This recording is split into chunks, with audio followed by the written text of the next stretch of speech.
Hello everyone, welcome to my YouTube channel Homeopathy is Everywhere. Today I will take another lecture of repertory and the topic is methods of repertorization. In the previous lecture we have completed its definition, classification and scope and limitations of repertory. So those who have not seen that lecture, go and watch. Link is given in the description box. So let's start our today's topic. Method से पढ़ने से पहले हमें जानना ज़रूरी है कि what is रिपोर्टराइजेशन. So let's see definition. It is an essential process of logical elimination of apparently similar medicines. It starts with a broad choice and gradually narrows down the field, which provides us an adequate and small group of similar medicines so that the final selection of simillimum is made easier with further reference to materia medica. सो रिपोर्टराइजेशन क्या है? रिपोर्टराइजेशन एक essential process है किस चीज़ का? Logically elimination of apparently similar medicines का. इस process में हम क्या करते हैं? लॉजिक की बेस पे जो सिमिलर मेडिसिन्स हैं उनका एलिमिनेशन करते हैं. ये जब स्टार्ट होता है तो हमारे पास ब्रॉड चॉइस होती है, बहुत सारी मेडिसिन्स होती हैं. फिर ग्रेजुअली क्या होता है कि जो चॉइस होती है वो नैरो हो जाती है एंड फाइनली हमें एक प्रॉपर और स्मॉल ग्रुप मिलता है सिमिलर मेडिसिन्स का, जिससे हमारा फाइनल सिलेक्शन जो है सिमिलम का वो आसान हो जाता है मेडिका की रेफरेंस की हेल्प से. तो इसे ही रिपोर्टराइजेशन कहते हैं. Let's see methods. So there are 4 methods of repertorisation. First Boenninghausen method, second Kent's method, third Boger's method and fourth clinical method. So basically 4 method होते हैं रिपोर्टराइजेशन के: Boenninghausen, Kent, Boger's and clinical method. Doctor B.K. Sarkar in his book Lectures in Homeopathy 1956 has described the following methods for working out case. So जो doctor B.K. सरकार थे उन्होंने अपनी book Lectures in Homeopathy में जो 1956 में आई थी ने जो रिपोर्टराइजेशन के मेथड हैं वो बताए थे. Let's see methods of reporterization. So according to B.K. सरकार, he described the methods of reporterization. First, Hahnemann and Boni-Hassan's method. Second, Kent's method. Third method, fourth method, fifth and sixth method. So let's see them one by one. Hahnemann's and Boni-Hassan method. So जो first method है उसमें complete symptoms are available. So ऐसा case जिसमें हमारे पास complete symptoms available हैं.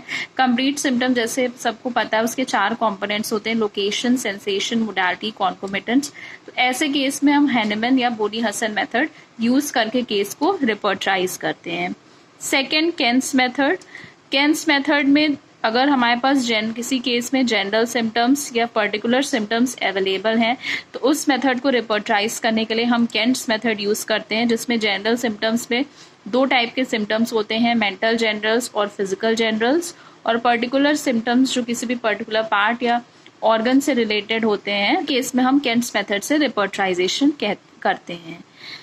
Third method, where mental symptoms are lacking. First collect physical generals and then particulars. तो ऐसा case जहाँ पे हमारे पास मेंटल सिम्टम्स नहीं है तो ऐसे केस में हम क्या करते हैं? पहले फिजिकल जनरल्स को कलेक्ट करते हैं और फिर पर्टिकुलर सिम्टम्स और फिर उस केस को हम रिपोर्टराइज करते हैं. Fourth method, where general symptoms are lacking. Selection of remedies is based on basis of striking peculiar symptom.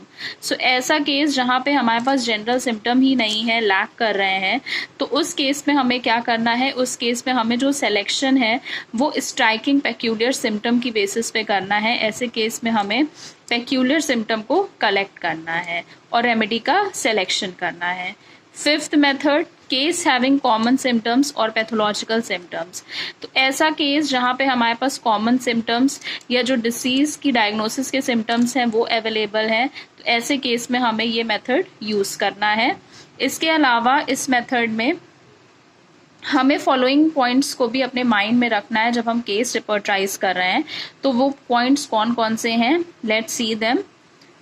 First, patients personal and family history. तो पेशेंट की पर्सनल फैमिली हिस्ट्री के बारे में भी पूछना है. टेम्परामेंट, उसका temperament. Complexion, colour and texture of skin. Particular organ tissues affected. Location and character of lesions. And last aetiological factors. तो ऐसा केस जहाँ पे कॉमन सिम्टम्स या पैथोलॉजिकल सिम्टम्स अवेलेबल हैं, तो उस केस को रिपोर्टराइज करने के लिए हमें फॉलोइंग पॉइंट्स को भी अपने माइंड में रखना है। वो क्या क्या है?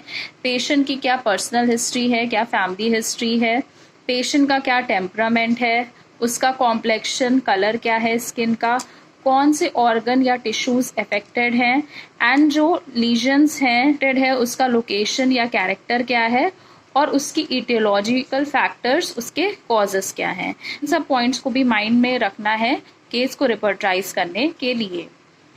And last method, that is sixth method, technical nosological terms are selected. So इस केस में हम क्या करते हैं, नोसोलॉजिकल टर्म्स का सिलेक्शन करके केस को रिपोर्टराइज करते हैं। हमने देखा कि बीके सरकार के according there are 6 methods of रिपोर्टराइजेशन।